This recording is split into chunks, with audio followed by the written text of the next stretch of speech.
Hi guys, welcome to Office Blokes React. I'm Office Bloke Dave. I'm Office Bloke Mike. I'm Office Bloke Dan. Together we are the Office Blokes, aren't we? Yes, we are. There you go. There you go. That's all you need to know about that. When the suspect is smarter than the detective. Sometimes not hard knowing some detectives that we know. I think you do have to be... Do you have to have a degree to be a detective? I'm not sure. I think there's proper criteria in there. I thought you could just get Can you just go promoted from through the the ranks? ranks, can't you? I wouldn't think they'd put that as a... it probably does help you, but I don't imagine it wouldn't be a... It may start... You may be able to go in higher in the police force. Yeah. I'm not sure, but... you need a decent understanding of psychology to be a detective, because if you're going to sit opposite people who may or may not have done naughty things, you need to be able to coax it out of them and build a rapport and stuff, don't you? But I mean, some criminals are extremely are dangerous, but clever. Intelligent, really, really Absolutely, clever. yeah. Some of these serial killers, they're actually highly intelligent. Yeah, I've We've watched a lot. Was it like the Unabomber? Was it like Kaczynski and people like that? It was super intelligent, wasn't Yeah, they? massively. Yeah, hugely. There's quite a lot of them, and I think one of the downsides of super intelligence that a lot of people have is they're differentiated from normal people, aren't they? They almost see themselves as like a different species. I think they struggle to empathise. We do. That's exactly. Yeah, we do. You're right. Yeah, I agree. Yeah. Anyway, let's check it out. When the suspect is smarter than the detective. Let's do it. Okay. I'm not signing nothing. Okay. I've been through the system, buddy. I know how it works. I know you have. You're not my friend. All you're trying to get is some stupid ass confession, and you're not gonna get one. On a seemingly regular evening in 2011, alarm bells began to sound itself in a local 7-Eleven. Reports of an armed robbery began flooding into the local police department. But upon arrival at the scene, the suspect was nowhere to be found. After expanding the search, that's when it's assumed police heard commotion in a house nearby. And without any other leads, they stormed in, discovering a known heroin addict sitting inside with a gun. Without any other evidence, they arrested the man and brought him to be interviewed. This so-called addict was Jeff Pearson, the man who committed the robbery. And the following goes down in history as one of the only times a man single-handedly beat the cops at their own game. All that while experiencing horrific heroin withdrawals. This is what happens when the... So he did do the robbery then? Yeah. High on heroin. Right. I wonder how smarter then is, because obviously he's been done for it. Just sit there and just say, lawyer, lawyer, lawyer. Yeah. That's the only way you're going to outsmart them. They do it for a living, don't they? The suspect outsmarts the cop. The next 24 hours were captured on police cameras within the interview room.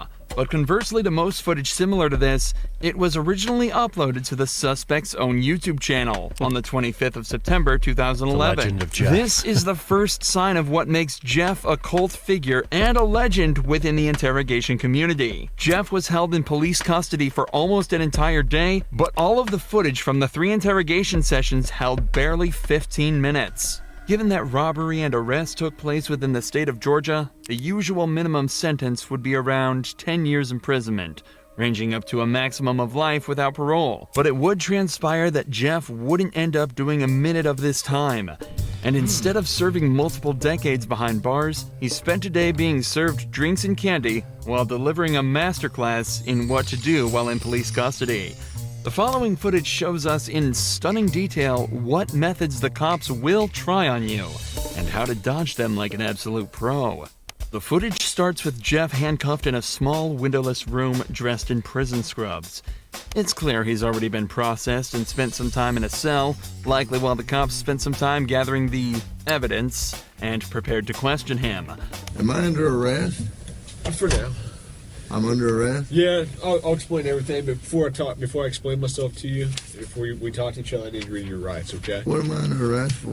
Well, like I said, I need to read your rights first. Obviously, the charge is robbery, okay? Jeff immediately opens by asking if he's under arrest and on what grounds. From the first moment, it's evident that Jeff has done his research, as this is exactly what you should be doing in this situation. From here, there are 2 options. If you're not being arrested or detained, you can state that you're also not obligated to stay and answer questions.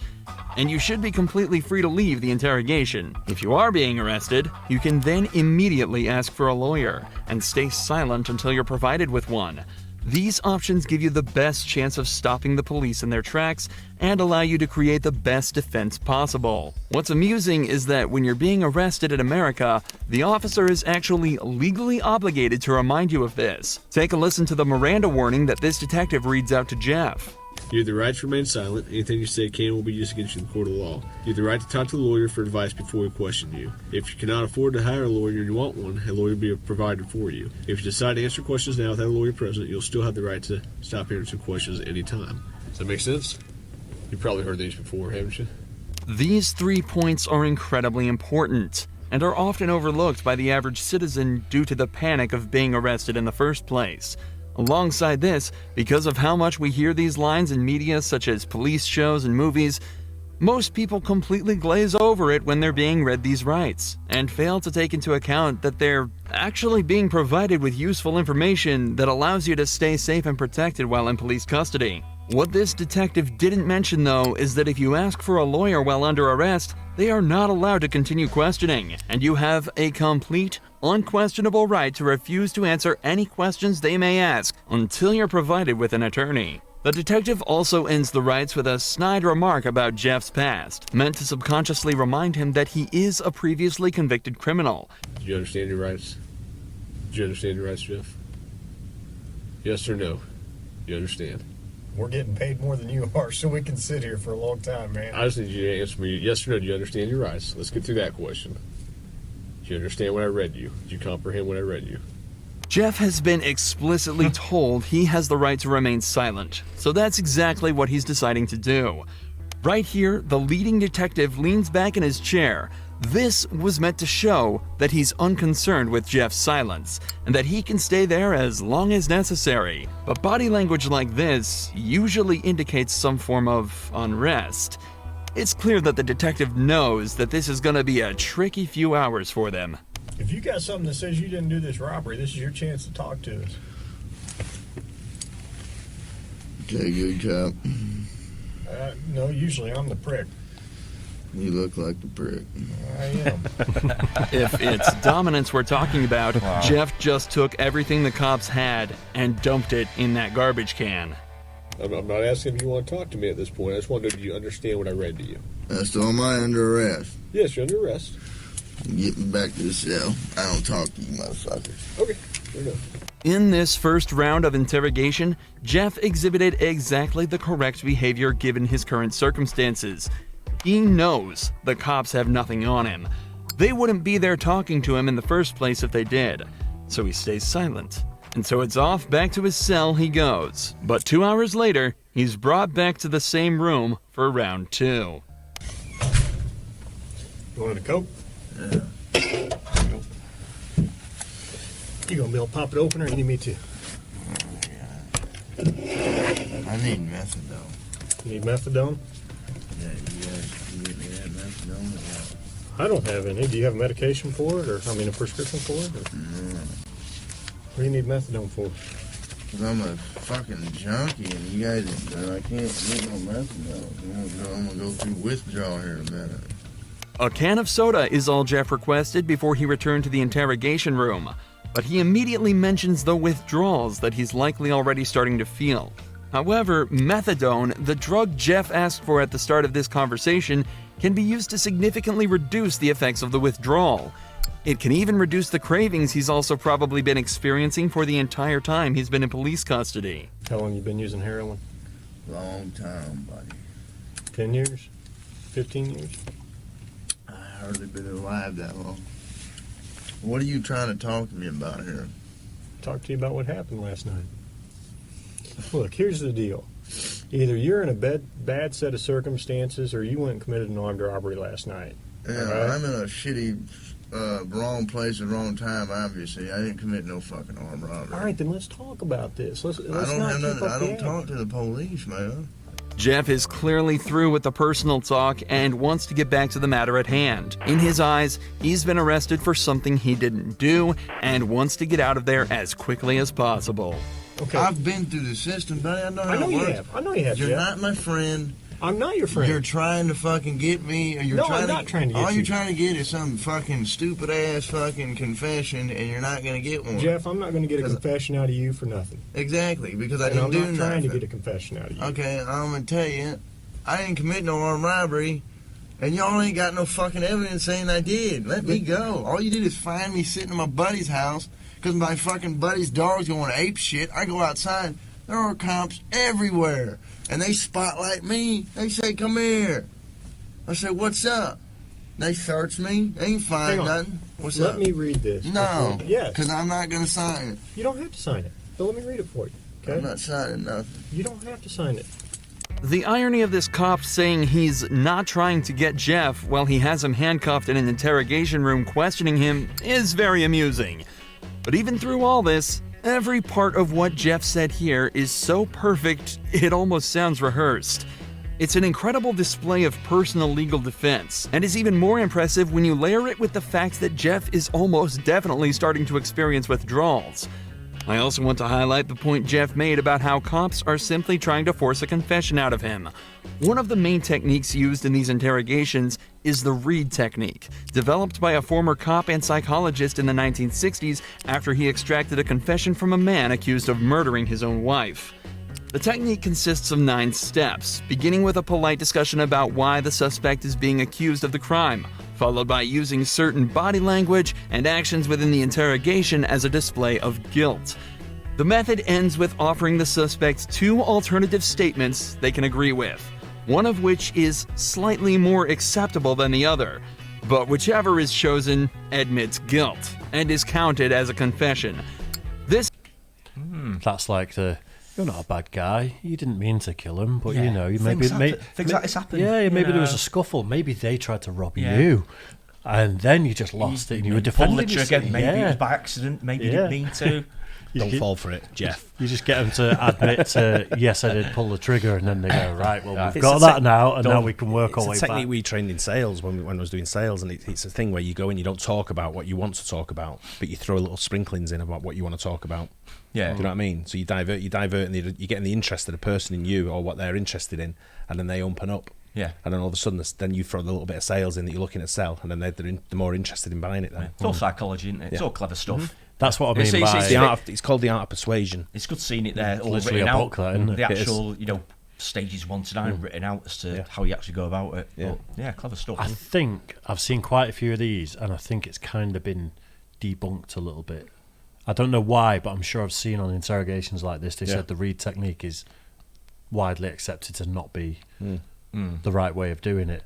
But then, that being said, if you can minimise it, get someone to admit it, and then you build it back up, it is working, isn't it? Yeah. Oh, So I don't absolutely. fully know what the person meant when they said that, but Certainly could be different these days because All obviously techniques. that was from years ago, wasn't it? That Reid technique. Yeah. So I'm sure they've come up with different ways of doing things. But now. all techniques can So- be debunked, I guess, to a certain extent. Yeah, can't they? yeah. I guess- In I a guess- way, it depends if it's success. If it's successful, it's great. If it Well, doesn't work, yeah, then you're like, yeah. oh, it doesn't work. You see, Yeah. could work 400 times, not work 200 times, Yeah. but then which With is some right. people like this guy probably never work anyway. So Yeah. whatever technique you used. so many other circumstances, Yeah. isn't there? Because it could be that person is aware of it, or their personalities don't gel whatsoever. So instantly, the person's like, "No, you're a dickhead. Yeah. Not talking to you." They might build a rapport with someone. So, I guess, I mean, if you get to the end result that someone admits it, Then it works. then it's worked, hasn't it? Some of So- these techniques are probably when you haven't got enough evidence, physical or whatever, to that you need an actual confession. Yeah. If you know what I mean. That's where the Yeah. thing that I said the other day, where apparently if you get a lawyer, they have to hand over the evidence or tell the lawyer what evidence they've got. Yeah. And then the Yeah. lawyer can go, they've got no evidence Yeah. on you. As long Got as you some, don't like, confess, video, you'll be all got right. some like video evidence, and it's sort of like there Yeah, you go. the lawyer Yeah, can be no like, video "You're-" evidence. Oh, it's great. Some grainy as shit video evidence. Yeah. Yeah. Someone with the hood up doing something that looks a bit like Yeah. you, and Be then you anyone. can be like, Yeah. don't know what you're talking about. Yeah. This method forces the suspect into a corner and is exceedingly good at extracting false confessions from innocent suspects. In fact, the original case that technique was formed around fell apart after go. discovering Yeah. that the man, in fact, did not kill his wife and was tricked into giving a false confession. Absolutely next level gaslighting. Tell me what happened last night. Plain and simple. Your side of the story. I'm not talking to you. I'm warning you. All right. This is what I told don't you this understand. was- I told you I this know, was but gonna this is happen. what I don't understand, Well- Jeff. You were sitting there talking just like you were ready to sit here and tell me what happened last night, and then all of a sudden I read that to you, and you screw it, I ain't talking to you. I want a lawyer. I don't understand that. What changed? Just in the Because I told you what. I already told you what happened. you didn't. How didn't I?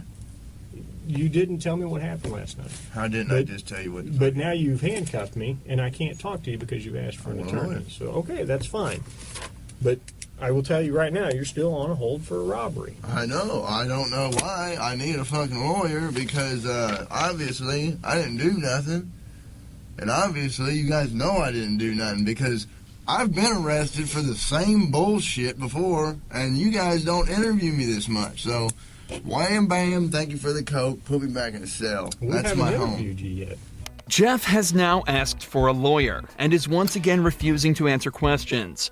But we're only halfway through this footage, and Jeff's ability to defend himself and completely destroy this cop only gets better from here. Here's what the deal is. If you're there all day and they keep pulling you out and putting you back in for an interview and pulling you out and putting you back in, that probably does make you think you've not got anything. Yeah, have you? it'd be frustrating them. That's Yeah, the idea. yeah. Just frustrate them to the level. Yeah. Yeah. You know, they can't. It's gone are the days where they can put you in the cell and kick shit out of you. They don't exist Exactly, anymore. yeah. But I mean, even if they did, and it's a heroin addict in withdrawals, and they went and battered him, he'd probably admit to something he didn't do. Yeah. I'm sure a lot of them would, wouldn't Yeah. they? Or if you want some methadone, give us a confession and Yeah, we'll yeah, give we'll- you. we'll That's get you probably happened methadone. in the past, I would guess. I bet it probably still But does it's- happen. yeah, to be fair. like I say, them days are pretty much over now, aren't they? So you just want to try and frustrate them the best you can. They've Yeah. still got their ways of doing it, haven't they? Yeah. People have died in custody in the past few years in the UK. There's been a few high-profile cases of it. Not saying anything's happened, but we don't know, do we? I have enough evidence Like what? of the armed robbery, okay? But, if you're saying you didn't do it, you need to give me your side of the story. I didn't do it. Okay, well, give me your side of the story. You got, convince me. Because I got a lot of evidence. I got a lot of physical evidence. Well, like what? Name the physical Well, I don't need to, why should I tell you that? This is where the detective starts to become desperate. He knows he's running out of time, and so has completely abandoned any elaborate techniques or methods to try and get information out of him. He's now instead moved on to essentially just threatening him with false claims of evidence that he can easily use to convict Jeff. If all of this was true, he'd likely be trying to use it to intimidate Jeff into panicking and giving up more information. But instead, he uses a flimsy rhetoric, claiming that because Jeff hasn't helped him, he won't help Jeff. There's only a couple pieces of evidence I'm missing. Name them. What's that? Name. Why do I need to do that? You haven't helped me out at all. You give me a little bit, I give you a little bit. We go back and forth. I give you one of my pieces of evidence, now give me a little something. All right? What time do you get over to Aaron's house? No, anything I say here can and will be used against me. Sure, but anything you say here, I can also tell your parole officer that you helped me out. That doesn't mean dick. Now the detective is desperately trying to bargain with Jeff. If he helps the cops out, they'll put in a good word with his parole officer. But Jeff immediately realizes that means absolutely nothing. What does a gold star mean if you're stuck in prison for 20 years? This further enforces the idea that cops have absolutely nothing to convict Jeff with, and also shows that they know they're running out of time. Jeff has asked for a lawyer, yet they're still sitting there questioning him, as if that's not a blatant violation of the rights that they have read to Jeff on 3 separate occasions. They know that if they don't get anything out of him soon, their time will run out, and Jeff is watching the clock closely. For the next 4 minutes of the interrogation, Jeff continues to deny and combat anything the police say to him. They bring up the gun that he was found with, continue to try and strike a deal, and even try to scare him by taunting him with what being back in prison would be like, and without any of the drugs he's grown a dependency to. But throughout all of this, Jeff stays totally stone-faced. He knows he's almost won. I'm done, man. Fuck this. I'm not even answering. All this shit that I just said is gonna be fucking written in the discovery now, right? What? You haven't said nothing. I mean, every little stupid thing that you've asked me, dude, is gonna be in the discovery. I'm not even going to do discovery. The prosecutor is. Okay. So, you halfway know the system, how things work, and you halfway don't. Am I right? I half-ass know that the only reason I came up here is to get a fucking Coke. Okay. And I got it. But now I want a Butterfinger. But that's not what you had for a while. What, the Butterfinger? Yeah. Why not? No. I need to go to the hospital. I'm coughing up blood. Okay. Let's go to the hospital. For the last few hours, the police Makes have the been decisions. questioning a man who Let's is go. clearly in pain, denying him access to the legal prescription drug that would help him deal with his issues, and questioning him repeatedly on a crime for which they have no evidence for. All the while, Jeff dealt with this as casually as possible, asking for sodas and chocolate bars.